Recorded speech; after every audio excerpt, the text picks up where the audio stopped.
नमस्कार दोस्तों, welcome to NG study official. जैसे कि यह प्रश्न आपको लुसेंट का सेकेंड नंबर चैप्टर नंबर का क्वेश्चन फर्स्ट का जो इतिहास का हो टॉपिक नंबर 2 का क्वेश्चन है, जो सभी कॉम्पिटिटिव एग्जाम के लिए इम्पोर्टेंट होता है। चलिए बिना देरी किए हुए क्वेश्चन आपको बताते हैं और आप लोग भी आंसर कुछ हमको मिल के बताइएगा। चलिए शुरू करते हैं दोस्तों क्वेश्चन की पॉइंट। देखिए दोस्तों, हम क्वेश्चन बताते हैं आपको। पहला क्वेश्चन क्या दिया गया, देखिए। बीते हुए युगों की घटनाओं में संबंध में जानकारी देने वाले सत्यों को क्या कहा जाता है। दोस्तों आप लोग करेक्ट आंसर पे क्लिक कीजिएगा। दोस्तों क्या है इसका, ऐतिहासिक स्रोत बोला जाता है। अगली क्वेश्चन की तरफ बढ़ते हैं दोस्तों। देखिए क्या दी गई है, 2 नंबर क्वेश्चन, बहुत ही इंपॉर्टेंट क्वेश्चन दिया गया है दोस्तों। देखिए क्या दिया गया है 2 नंबर क्वेश्चन का दोस्तों। देखिए क्या दिया गया है, देखिए क्वेश्चन पढ़ते हैं अगली क्वेश्चन की तरफ। निम्नलिखित में से कौन सा कथन सही है। जो निम्नलिखित का कथन है कौन सा सही है दोस्तों, इसका करेक्ट आंसर साहित्य स्रोत की तुलना में पुरातत्व के स्रोत अधिक प्रमाणित होते हैं। ये करेक्ट आंसर आपका ए है। चलिए अगली क्वेश्चन की तरफ बढ़ते हैं दोस्तों। देखिए क्या दी गई है, 3rd नंबर क्वेश्चन वो एसएससी में पूछा गया है, 1900 यानी 2000 में पूछा गया है दोस्तों। चलिए क्वेश्चन जो बढ़ते हैं, किस वेद में प्राचीन वैदिक युग की संस्कृति के बारे में सूचना दी गई थी दोस्तों। किस युग में दी गई थी, आप लोग भी कमेंट कीजिएगा दोस्तों। ऋग्वेद में दी गई थी। क्या गई थी, ऋग्वेद में। चलिए अगली क्वेश्चन में देखते हैं क्या दी गई है। अगली क्वेश्चन देखिए क्या दी गई है। निम्नलिखित में कौन सा ग्रंथ स्मृति ग्रंथ का अंग नहीं माना जाता है। कौन सा ग्रंथ स्मृति ग्रंथ का अंग नहीं माना जाता है दोस्तों, पुराण का माना नहीं जाता है। कौन सा नहीं माना जाता है, पुराण का नहीं माना जाता है। चलिए कौन सा नहीं माना जाता है, पुराण का। अगली क्वेश्चन की तरफ बढ़ते हैं दोस्तों। देखिए क्या दी गई है, अगली क्वेश्चन में आपको क्या दी गई है। देखिए निम्नलिखित में से कौन सा ग्रंथ यह दावा करता है जो ग्रंथ में है वह विश्व में है, और जो उस ग्रंथ में नहीं है वह विश्व का अलभ, जो अलभ्य है। विश्व का अलभ का मतलब समझ रहे हैं आप लोग, वहीं विश्व का अलभ है वो क्या है दोस्तों, इसका महाभारत होता है दोस्तों। चलिए अगले क्वेश्चन की तरफ बढ़ते हैं। देखिए क्या दी गई है आप लोग के बीच। देखिए यह दिया गया है त्रिपिटक धर्म ग्रंथ क्या है दोस्तों। त्रिपिटक धर्म ग्रंथ जो बोला जाता है, किसको बोला जाता है, वो बोला जाता है वैदों का बोला जाता है। एक क्वेश्चन आप लोग को आरटीएस आरएस में पूछा गया है, एसएससी में, आरआरबी ग्रुप डी में भी पूछा गया है। जैसे देखिए आरआरबी रेलवे हो, ग्रुप डी हो, कोई भी हो, कोई भी जोन के बारे में हो, और रेलवे में पूछा गया, एसएससी में तो पूछा ही गया है दोस्तों। चलिए अगले क्वेश्चन की तरफ बढ़ते हैं दोस्तों। देखिए इतिहास से ज़्यादा क्वेश्चन नहीं रहता, 5 से 10 रेलवे में ही रहता है। ज़्यादा करके आपको बताता है बैंकिंग में, जी बैंकिंग में, और एसएससी में बताता है दोस्तों, समझे। इतना दम है जो बोलते हैं इतिहास में। देखिए अगली क्वेश्चन में क्या दिया गया है, जातक किसका ग्रंथ है। जो जातक है वो बौद्ध का ग्रंथ है। किसका है, बौद्ध का ग्रंथ है। अगली क्वेश्चन में देखिए क्या दी गई है आप लोग को। देखिए अगली क्वेश्चन में यही आप लोग को समझ में नहीं आता है जी कि प्रश्न क्या पूछ रहा है और आंसर हम लोग क्या दे रहे हैं।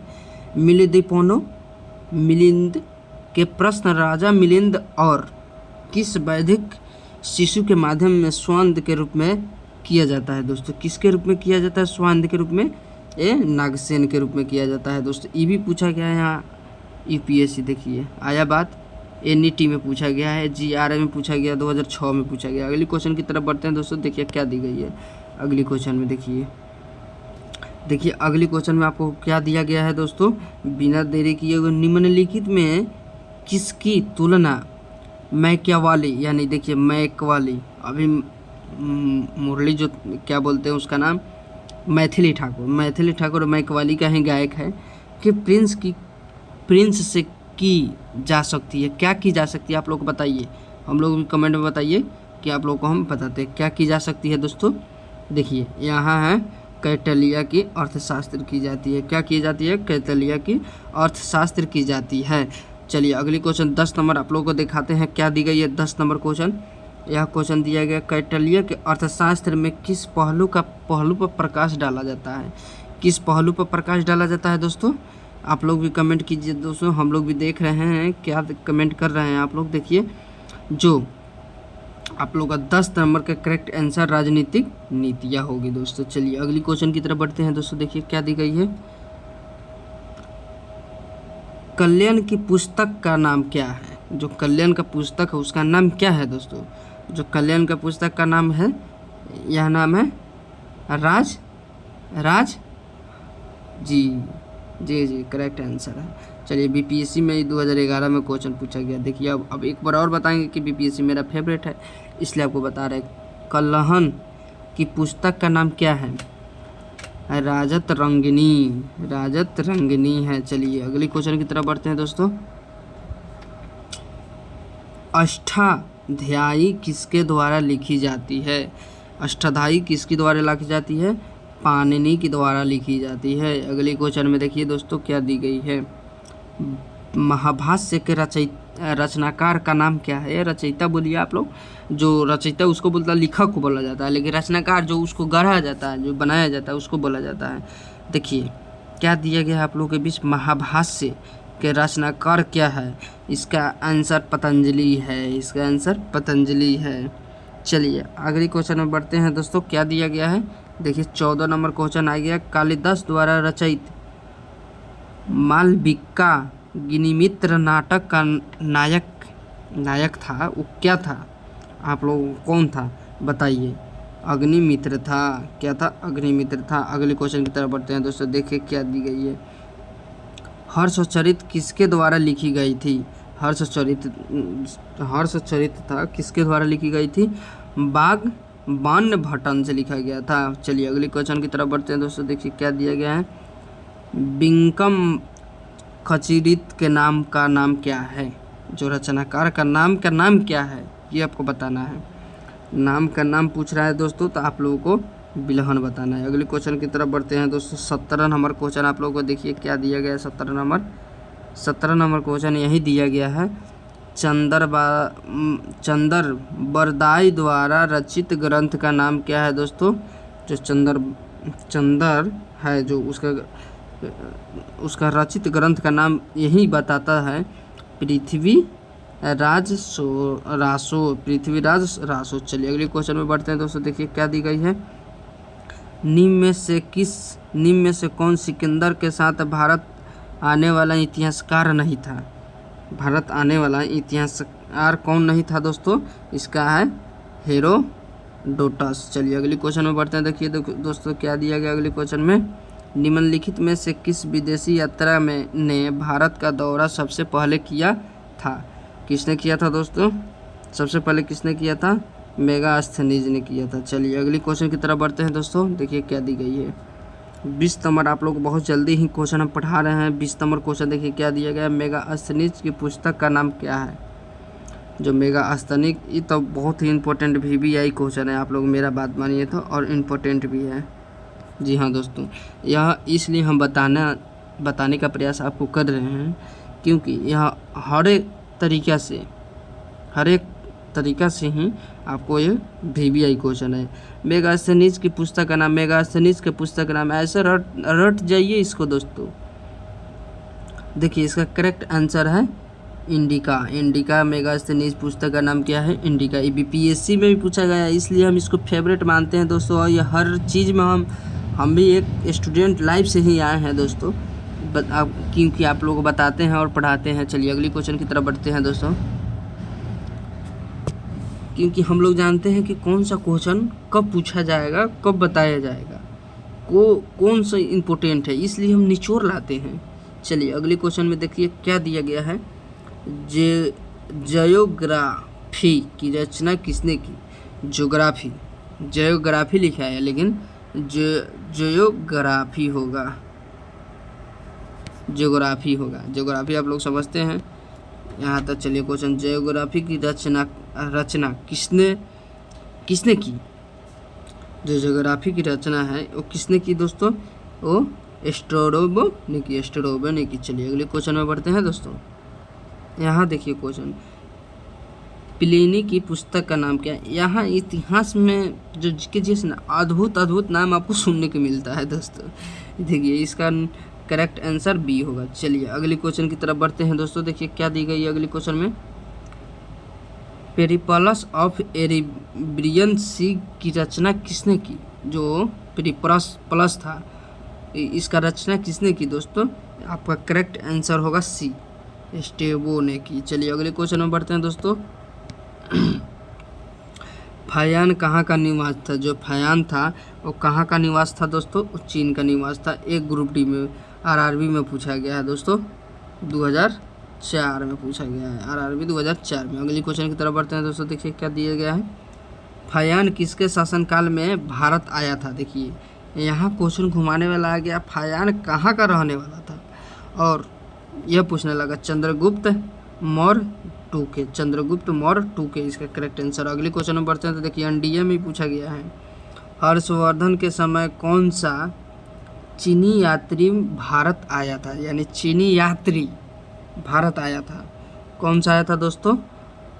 हवेन तनसांग आया था, हवेन तनसांग। अगली क्वेश्चन में बढ़ते देखिए, ये भी क्वेश्चन पूछा गया आरआरबी में भी 2004 में पूछा गया दोस्तों, ठीक है।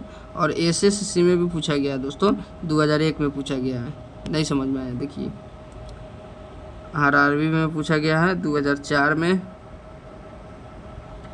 और एसएससी में भी पूछा गया है 2001 में। चलिए अगली क्वेश्चन में बढ़ते हैं दोस्तों। देखिए क्या दी गई है, 9वीं सदी में भारत आए अरब यात्री सुलेमानों ने किस समाज को रोमन कहकर संबोधित किया था? देखिए समाज को रूहमा कहकर, जैसे किसी से संबंधित होता है ना उसका, इसका पाल कह के संबोधित किया था। अगली क्वेश्चन में बढ़ते हैं दोस्तों। देखिए अल-बिरूनी किसका शासनकाल में इतिहासकार था? किसका शासनकाल में इतिहासकार था दोस्तों? ये मोहम्मद गजनवी के। देखिए ये भी क्वेश्चन आप लोग को हम बताते हैं। अब देखिए यहाँ करेक्ट आंसर ए हो गया। अब आपको बताते हैं, आरआरबी 2004 में पूछा गया दोस्तों, और आरआरबी 2005 में पूछा गया है। जेपीएससी का मतलब आप लोग जानते नहीं जानते हैं, सर्च कीजिएगा गूगल पर। चलिए देरी नहीं करेंगे हम पढ़ाने के लिए। चलिए देखिए कहाँ से कहाँ आदमी आता है। यात्री इनबुद्बुत्ता कहाँ से लिया गया था? यानी कहाँ से आया था, ये आप लोग बताइए हम लोग को कमेंट करके दोस्तों। क्या है आंसर आपका? करेक्ट आंसर बताइए आप लोग भी दोस्तों। इसका करेक्ट मोरस्को है। अगले क्वेश्चन में बढ़ते हैं। दक्षिण अफ्रीका यात्री डबनुद्बुत्ता किसके शासनकाल में भारत आया था? किसके शासनकाल में भारत आया था दोस्तों? आप लोग भी कमेंट कीजिएगा दोस्तों, किसके शासनकाल में आया था? मोहम्मद बिन तुगलक के शासनकाल में। अगले क्वेश्चन की तरफ बढ़ते हैं दोस्तों। चलिए देखिए हम वो क्वेश्चन बता रहे हैं जो एक से एक पर भारी है क्वेश्चन, इसलिए आपको हम बता रहे हैं दोस्तों। चलिए क्वेश्चन है, फारस के सुल्तान मुर्जा शाहरुख के राजदूत अब्दू उर्जान 1443-44 ईस्वी ने किस विजयनगर सम्राट के शासनकाल में विजयनगर की यात्रा की? किसने की? देवराय वन के। चलिए अगले क्वेश्चन में बढ़ते हैं। देखिए क्या दिया गया, भारतीय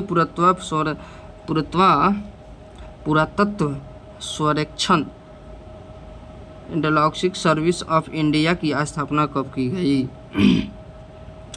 कब की गई दोस्तों? इसका करेक्ट आंसर आपका डी होगा, 1861 ईस्वी में। अगले क्वेश्चन में बढ़ते हैं। देखिए क्या दिया गया है, 33 नंबर क्वेश्चन आ गया आप लोगों को दोस्तों।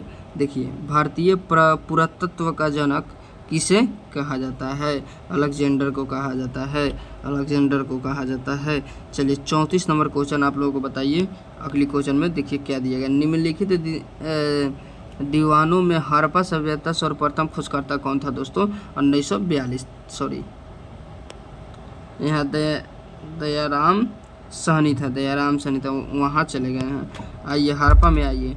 हड़प्पा सभ्यता की खोज किस वर्ष हुई थी? देखिए यह तो आपको बहुत ही हेवी आई और इम्पोर्टेंट भी है, इसलिए हम इतना क्वेश्चन पढ़ा रहे हैं, लेकिन जो आप लोग के बीच इम्पोर्टेंट है वही हम बता रहे हैं। 1921 में हड़प्पा सभ्यता की खोज की गई थी। अगले क्वेश्चन में बढ़ते हैं दोस्तों, देखिए क्या दिया गया है।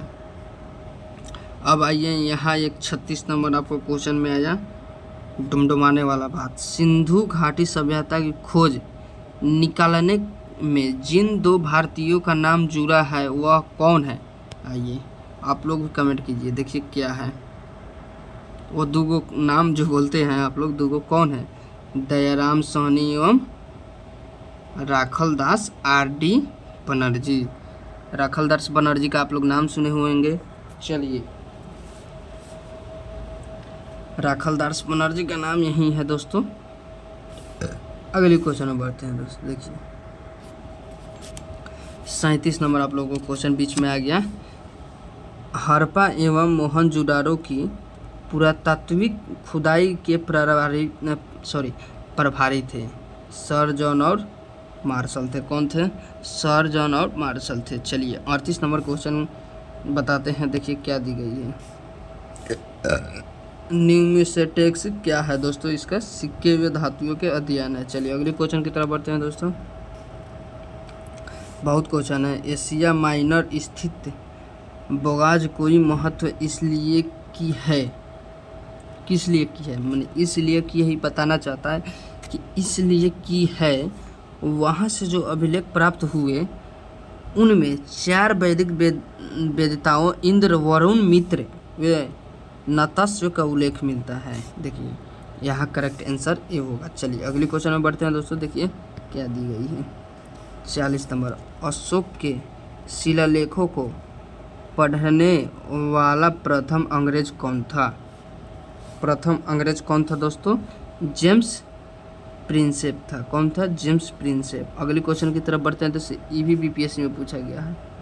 आप लोग बताते हैं बीपीएससी में नहीं पूछा, बीपीएससी में पूछा गया है। चलिए अगले क्वेश्चन में बढ़ते हैं दोस्तों। अशोक के अधिकांश अभिलेख किस भाषा व लिपि में हैं? किस भाषा व लिपि में है? प्राकृतिक व ब्राह्मी में है। चलिए अगले क्वेश्चन की तरफ बढ़ते हैं दोस्तों, देखिए क्या दी गई है। कहाँ से अशोक के द्रविड़ भाषाएं ग्रीक एवं आर्माइक अभिलेख प्राप्त हुए? कहाँ से प्राप्त हुए? आप लोग भी कमेंट कीजिए कहाँ से प्राप्त हुए। सर ए कुन्ना कंगार। चलिए अगले क्वेश्चन की तरफ बढ़ते हैं दोस्तों, देखिए क्या दी गई है। अशोक के मनसेहरा पाकिस्तान एवं शाहबाजगढ़ी पाकिस्तान से प्राप्त शिलालेखों में कौन लिपि का प्रयोग किया गया था? मैंने किस लिपि, कौन हो या किस लिपि? देखिए एक एक पॉइंट हम समझा कर बताएंगे, या हमको आधा घंटा का समय 10 मिनट ज़्यादा लगे कोई दिक्कत नहीं है। ओ खरोष्ठी थी। चलिए अगले क्वेश्चन की तरफ बढ़ते हैं, देखिए क्या दी गई है। देखिए हम पढ़ के नहीं आते पढ़ाते, बस PDF आता है पढ़ाते जाते, आता है पढ़ाते जाते। चलिए प्राचीन भारत में कौन सी एक लिपि दाई से बाईं ओर लिखी जाती है? कौन सी दाई के बाईं ओर लिखी जाती है दोस्तों? खरोष्ठी लिखी जाती है। अगली क्वेश्चन की तरफ बढ़ते हैं दोस्तों। खरोष्ठी बोला गया है, खरोष्ठी। आइए 45 नंबर क्वेश्चन का आंसर बताते हैं आप लोग को।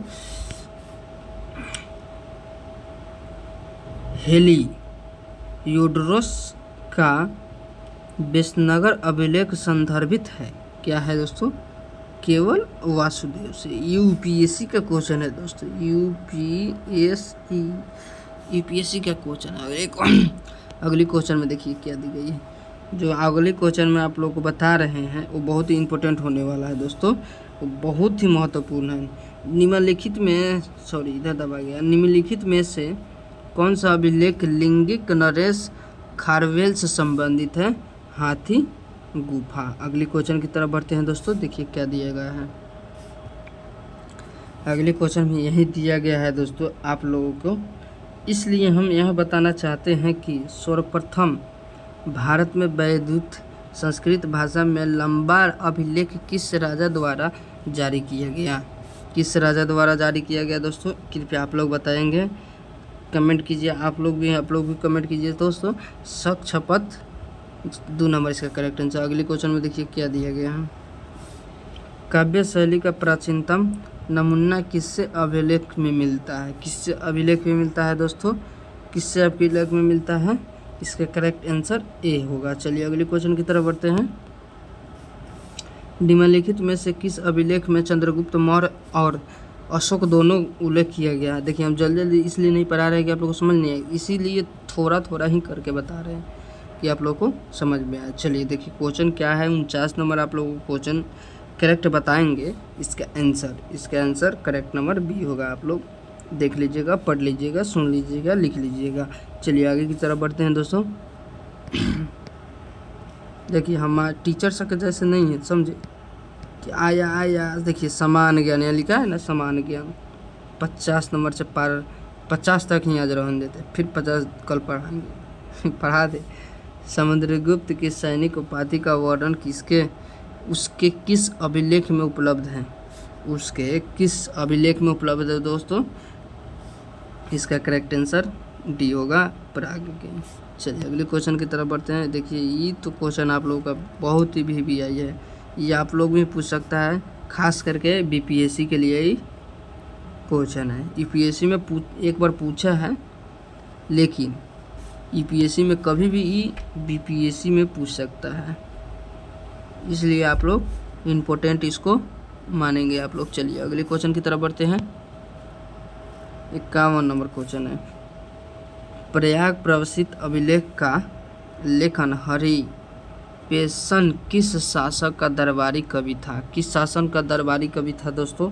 आप लोग भी बताइए, कमेंट कीजिए। दरबार में बाबा का दरबार लगा हुआ है, समुद्रगुप्त बाबा का दरबार में आइए, बुटकी खा के जाइए। अगली क्वेश्चन में देखिए क्या है। मेहरौली दिल्ली स्थित लौह स्तंभ का निर्माण किस नदी में हुआ? किस नदी में हुआ दोस्तों? यह इसलिए किस नदी में हुआ? चतुर्थ सदी ईस्वी में हुआ था। चलिए अगले क्वेश्चन की तरफ बढ़ते हैं दोस्तों। अगले क्वेश्चन में दिया गया यहीं दिल्ली में मेहरौली के 1 मिनट दोस्तों कुबत उल इस्ताफ मस्जिद के प्रांगण में स्थित प्रसिद्ध लौह स्तंभ किसकी स्मृति में था? लौह स्तंभ किसकी स्मृति में था? आप लोग भी कमेंट कीजिए दोस्तों। इसका चंद्र था। चलिए करेक्ट आंसर बी है। अगली क्वेश्चन की तरफ बढ़ते हैं दोस्तों। देखिए क्या दिया गया 54 नंबर क्वेश्चन में। सती प्रथा का पहला परातित्व अभिलेख कहाँ मिलता है दोस्तों? आप लोग भी कमेंट कीजिए। हम यही चाहते हैं कि मेरे चैनल पे न्यू आए हैं, आप लोग सपोर्ट ज़रूर कीजिए और चैनल को सब्सक्राइब कीजिए कि न्यू हम के आप लोग के पास ला के दिखाए, और ऑब्जेक्टिव रूप में, और जो क्वेश्चन पूछा जाता है उसके लिए दोस्तों। ये तो लुसेंट आज ही हम इतना पढ़ाएंगे, जो आज पढ़ा रहे हैं इतिहास का आज पढ़ा रहे हैं, कल से पूरा साइंस रेगुलरली आपको डेली वीडियो जाएगा शाम के 6 बजे, डेली वीडियो जाएगा शाम के 6 बजे। चलिए बढ़ते हैं इसका करेक्ट आंसर की तरफ। इसका करेक्ट आंसर सी होगा। चलिए देखिए अगले क्वेश्चन में क्या बढ़ते हैं। एरन अभिलेख का संबंध किस शासक से है? किस शासक से है दोस्तों? आप लोग भी कमेंट कीजिएगा दोस्तों, हम आपका कमेंट का इंतज़ार करते हैं, समझे। करेक्ट आंसर इसका होगा, करेक्ट आंसर डी होगा। चलिए अगले क्वेश्चन में बढ़ते हैं। एहोल प्रस्तुत का रचयिता रविकृति किस चालुक्य शासक का दरबारी कवि था? किस शासक का शासक काल दरबारी कवि था दोस्तों? आप लोग भी बताइएगा किस शासक का दरबारी कवि था।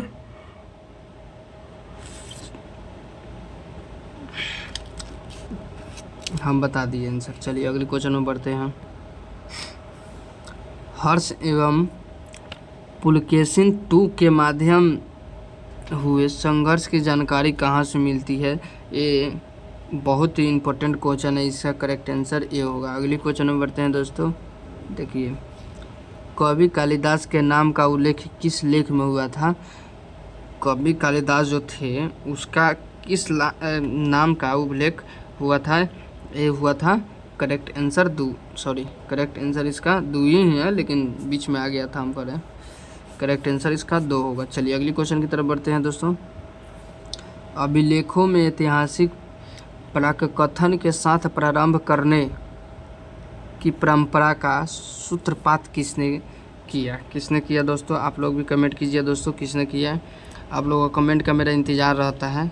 चलिए अब कमेंट का बात नहीं करेंगे, चलिए इसका आंसर बताते हैं। यहाँ हम ही बताएंगे। बी नंबर हुआ। चलिए राजा राजवन। चलिए अगली क्वेश्चन में देखिए 60 नंबर क्वेश्चन पे आ गया। आप लोग पढ़ाते पढ़ाते कहाँ से प्राप्त अभिलेख में महासभा की कार्य प्रणाली के विषय में विस्तृत जानकारी मिलती है? विस्तृत जानकारी मिलती है, विस्तृत बोला जाता है उसको, विस्तृत बोल सकते हैं। चलिए इसका आंसर आपको बताते हैं। उत्तर में हुरु होगा, उत्तर में हुरु करेक्ट आंसर ए होगा। चलिए अगली क्वेश्चन में बढ़ते हैं। भारत में सिक्कों का प्रचलन कब प्रारंभ हुआ? आरंभ हुआ किस प्रचलन में आरंभ हुआ दोस्तों? आप लोग भी कमेंट कीजिए। नहीं कीजिए, रहने दीजिए दोस्तों, नहीं कीजिए। कितना अच्छा कमेंट करता है, क्यों सर। चलिए अगली क्वेश्चन में देखिए क्या है। भारत में प्राचीनतम मुद्रा माना जाता है। भारत में जो प्राचीनतम मुद्रा माना जाता है आहत सिक्के माना जाता है। अगली क्वेश्चन की तरफ बढ़ते हैं। देखिए भारत में सर्वप्रथम स्वर्ण मुद्राएं किसने चलाई? स्वर्ण मुद्राएं किसने चलाई दोस्तों? यह इंडो बेलेट्रिनियन ने चलाई। चलिए अगली क्वेश्चन की तरफ बढ़ते हैं। अगली क्वेश्चन में यही है कि निम्नलिखित में किसने सोने के सर्वाधिक शुद्ध सिक्के जारी किए? जो सोने के शुद्ध सर्वाधिक सिक्के हैं वो किसने जारी किए दोस्तों? यह कुषाण ने किए थे। कुषाण ने, अगली जो कुषाण नाम का एक व्यक्ति थे वही किए थे। अगले क्वेश्चन में देखिए सातवाहनों के समय में मुद्रा सर्वाधिक किस धातु के बने? मुद्रा आप लोग समझ रहे हैं ना? मुद्रा किस धातु के बने थे दोस्तों? वो शीशा का बने थे। चलिए अगले क्वेश्चन की तरफ बढ़ते हैं। निम्नलिखित में किसने बड़े पैमाने पर स्वर्ण मुद्रा चलाई थी? बड़े पैमाने पर स्वर्ण मुद्रा चलाई थी दोस्तों, ये हुआ कुषाण शासकों ने की थी। चलिए अगले क्वेश्चन की तरफ बढ़ते हैं दोस्तों। सोने के सर्वाधिक सिक्के किस काल में जारी किए गए? सोने के सर्वाधिक सिक्के किस काल में जारी किए गए दोस्तों? वो होगा गुप्त काल में किए गए। चलिए अगली क्वेश्चन की तरफ बढ़ते हैं दोस्तों। देखिए क्या दिया गया। 68 नंबर क्वेश्चन है आप लोगों को। 68 नंबर क्वेश्चन आप लोग को बता रहे हैं निम्नलिखित में किस स्थल में रोमन सिक्के मिले? ओ अरिकमिंडू में मिले। अगली क्वेश्चन में देखते हैं भीमबेटका किसके लिए प्रसिद्ध है? भीमबेटका किसके लिए प्रसिद्ध है दोस्तों? वो करेक्ट आंसर ए है, गुफाओं के शैलचित्र। अगली क्वेश्चन में देखिए क्या दिया गया है। प्राचीन काल में भारत के लोग बर्मा को किस नाम से जानते थे? किस नाम से जानते थे दोस्तों? स्वर्ण भूमि नाम से जाने जाते। चलिए अगली क्वेश्चन की तरफ बढ़ते हैं दोस्तों। देखिए क्या दिया गया है। अंकोरवाट कहाँ से स्थित है? अंकोरवाट कहाँ से स्थित है दोस्तों? वो कंबोडिया से स्थित है। अगली क्वेश्चन में देखिए क्या दिया गया है। प्लिनी की मूल कृति नेचुरल हिस्ट्री किस भाषा में रचित है? जो प्लिनी की भूल है किस भाषा में रचित है, इसको आप लोग ये बताइए दोस्तों। आप लोग नहीं ये बताइएगा तो ठीक है, लैटिन का। चलिए अगली क्वेश्चन की तरफ बढ़ते हैं दोस्तों। देखिए क्या दिया गया है।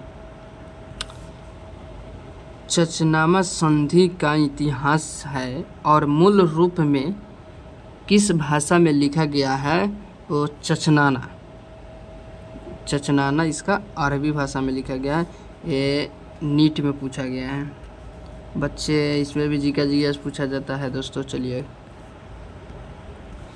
भारत के सांस्कृतिक इतिहास के संदर्भ में निर्वृत्ति राजवंशी इतिहासों तथा वीर गाथाओं को कंठस्थ करना निम्नलिखित में किसका व्यवसाय था? जो गाथाओं कंठस्थ था इतिहास का राजनीति में किसका व्यवसाय था? किसका व्यवसाय था दोस्तों? वो मगध का था। चलिए अगली क्वेश्चन में बढ़ते हैं दोस्तों। चीनी यात्री संगयुग ने भारत यात्रा की थी। चीनी जो यात्री थी इस संगुज में भारत यात्रा की थी 1518 से 1552 ईस्वी तक की थी। चलिए अगली क्वेश्चन की तरफ बढ़ते हैं दोस्तों। महाभारत युद्ध के लिए 3101 ईस्वी तिथि का उल्लेख निम्नलिखित में से किस अभिलेख में हुआ था दोस्तों? किस अभिलेख में हुआ था? आप लोग करेक्ट आंसर इसका होगा। चलिए अगले क्वेश्चन की तरफ बढ़ते हैं। रावतक अभिलेख संबंधित है, किसके संबंधित है दोस्तों? कनिष्का से संबंधित है। अगले क्वेश्चन की तरफ बढ़ते हैं दोस्तों। सी नंबर इसका आंसर था। भारतवर्ष के लिए इंडिया शब्द का प्रयोग सर्वप्रथम किसने किया था?